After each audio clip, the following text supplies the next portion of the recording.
Час новин на АТР. 23 грудня, 1030-й день анексії Криму. Ви дивитеся «Заман», у студії Ескандер Меметов. У цьому випуску ви дізнаєтеся. Верховний суд окупованого Криму відхилив апеляції фігурантів так званої справи Хізбут-Тахрір. Арсена Джепарова і Рефата Алімова триматимуть під вартою до 8 лютого наступного року. Мешканців селища Краснокам'янка Алімова та Джепарова затримали у квітні цього року за підозрою в зв'язках із забороненою в Росії організацією Хізбут-Тахрір.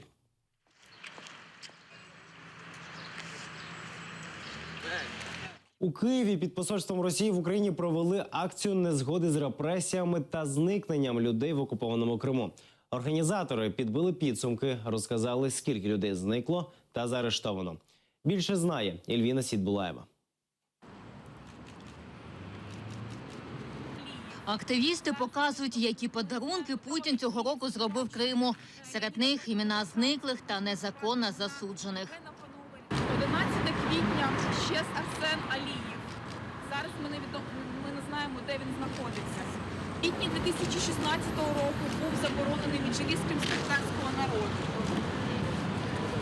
Кримчанин Рустем Халілов в руках тримає плакат з ім'ям Ервіна Ібрагімова, що його викрили цьогоріч у травні люди у формі дорожнього патруля.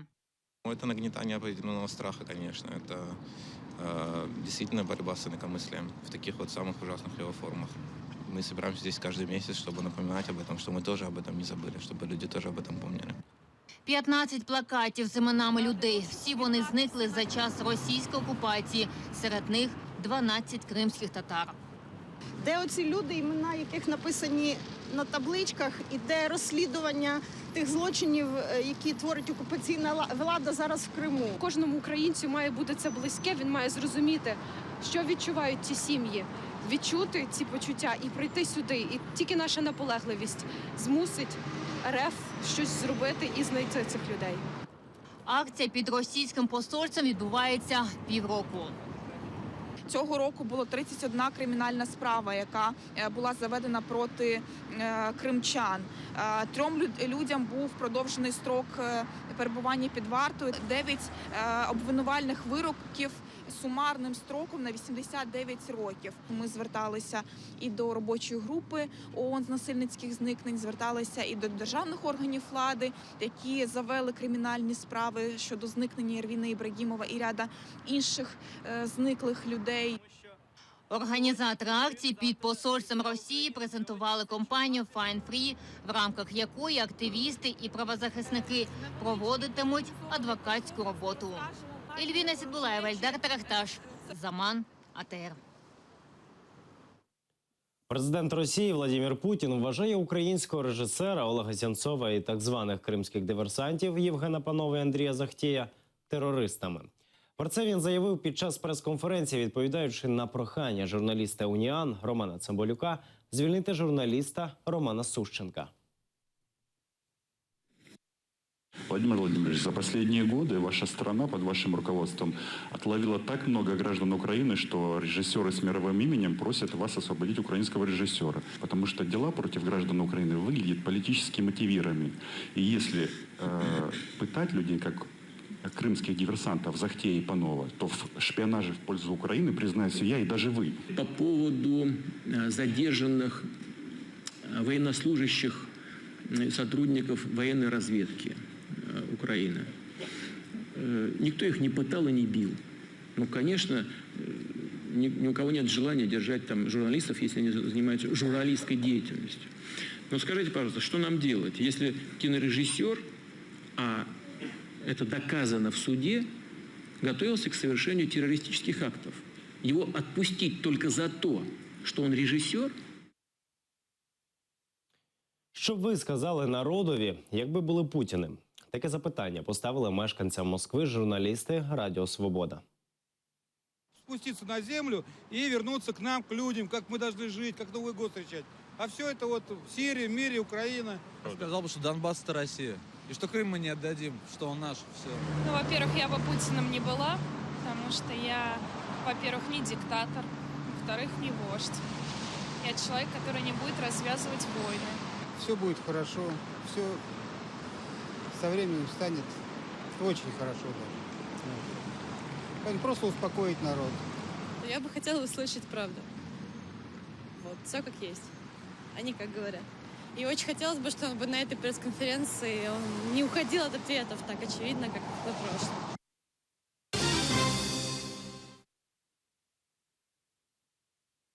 Підозрюваного у здійсненні теракту у Берліні застрелили італійські поліціянти. Як повідомляють місцеві ЗМІ, поліція зупинила Аніса Амрі у передмісті Мілана на одній з площ для перевірки документів.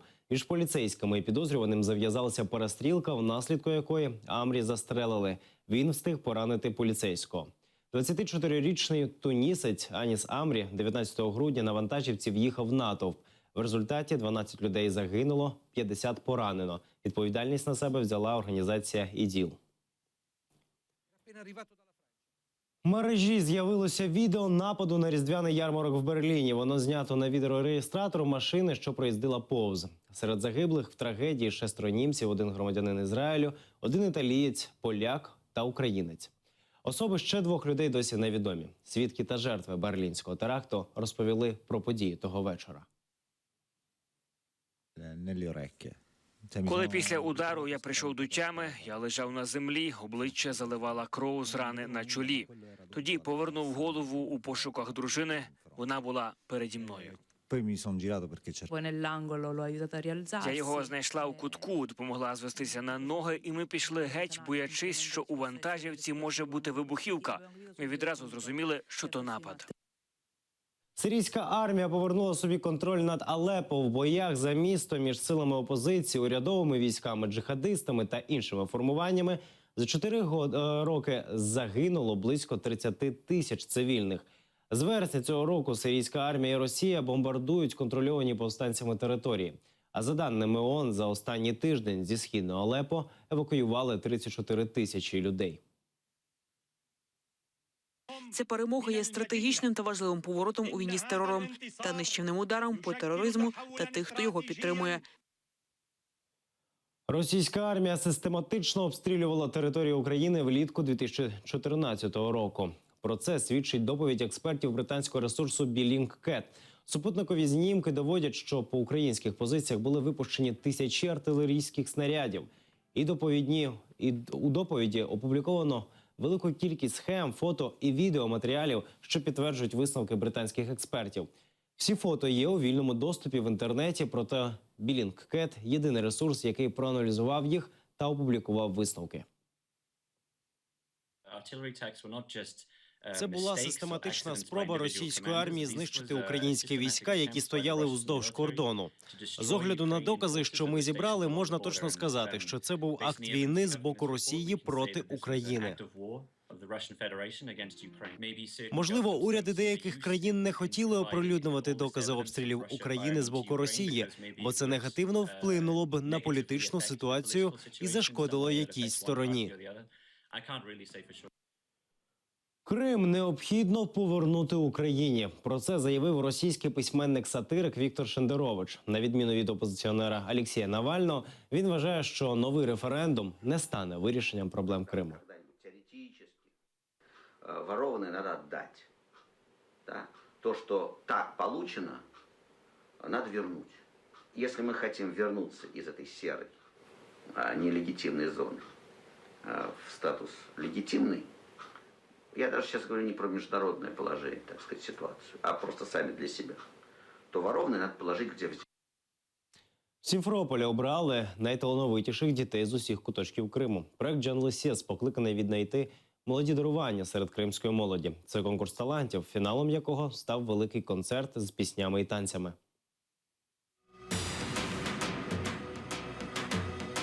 Головною музичною подією Криму став гала-концерт дитячого талант-шоу «Джанлесіс». Зал музичного театру заповнений вщент. Діти зарядили свою енергію з перших хвилин гала-концерту, заспівавши гімн талант-шоу «Джанлесіс».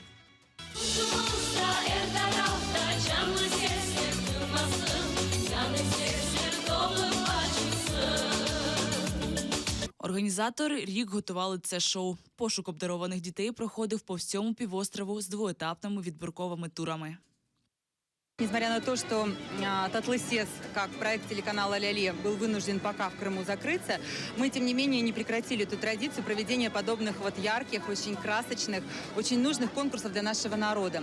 И наша команда «Кара Денис Продакшн», которая в основной своей численности и являлась командой АТР, и которые остались в Крыму, мы решили продолжить эту добрую традицию, взяв аналогичный просто конкурс, все те же форматы, назвав его «Джанлы Сес». Будет он называться как-то по-другому, это не имеет значения. Для нас приоритет – это самое главное – дети, чтобы они все больше и больше приобщались вот к культуре крымских татар, к их традициям. Вот это для нас самое главное. Джанко і Судак, Бахчисарай і Старий Крим. Географія учасників Джанлы Сес з кожним роком стає все ширше. Зростає і творчий рівень юних артистів. Виступи фіналістів цього року вразили навіть найсуровіших членів журі.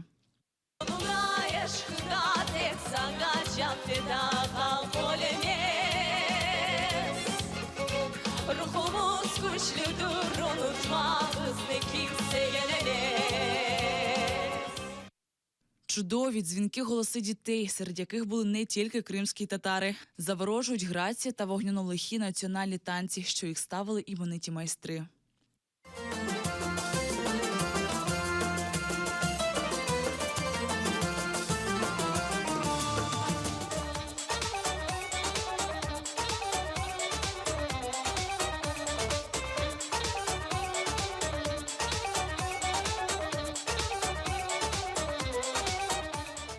Маленькі учасники конкурсу, які вперше вийшли на велику сцену, демонстрували повну самовіддачу, але часто впевненість на сцені змінювалася хвилюванням за лаштунками гала-концерту в очікуванні оголошення переможців. Джанлы Сес с каждым годом становится более интереснее и ярче. Мы вкладываем в наше будущее и будущее наших детей. Мы поддерживаем и будем поддерживать в дальнейшем, иншаллах, чтобы такие мероприятия культивировались, чтобы дети имели возможность, площадки для роста. Надо думать о своих детях, о детях, которые растут в Крыму, о наших детях, и думать об их будущем. И чтобы это будущее было, надо, чтобы они показывали свои таланты в сегодняшнем дне. Вот такие конкурсы – это как раз поддержка и развитие творческой личности. А творчество, как известно, это раскрывает людей, а нашему Крыму нужны умные, талантливые и сильные личности. Решили поддержать наших деточек, чтобы у них было больше возможностей себе показати, порадувати нас. Тут зібралися надзвичайно талановиті діти, яких неможливо виокремити один від одного. Але в кожного таланту, в кожної людини є власний шлях. І якщо ми направимо цих дітей на правильний шлях, з цих дітей буде велика користь. Якщо ми їх не підтримуємо, вони зникнуть. Не стримували своїх емоцій і захоплення від концерту і його глядачі. Взагалі, наш народ з великим почуттям честі, дуже любимий. Ми представимо себе світу. Я безумно рада, что у нашего народа невероятное количество таких талантов. Я всегда с удовольствием, с огромным прихожу на этот концерт. Я, честно говоря, когда смотрю на этих детей, я вдохновляюсь. Обрати переможців в цьому році важко. В першій номінації «Вокал» серед маленьких учасників перемогла Дар'я Сусла. Серед старших учасників кращою співачкою назвали Мавілє Саранаєву. Першим в номінації «Хореографія» в молодшій категорії став Зекір'я Мустафаєв, у старшій – Шекофія Абкілямова. І, звичайно ж, всі фіналісти отримали цінні подарунки. Виконання кримсько-татарського гімну стало ефектним завершенням вечора.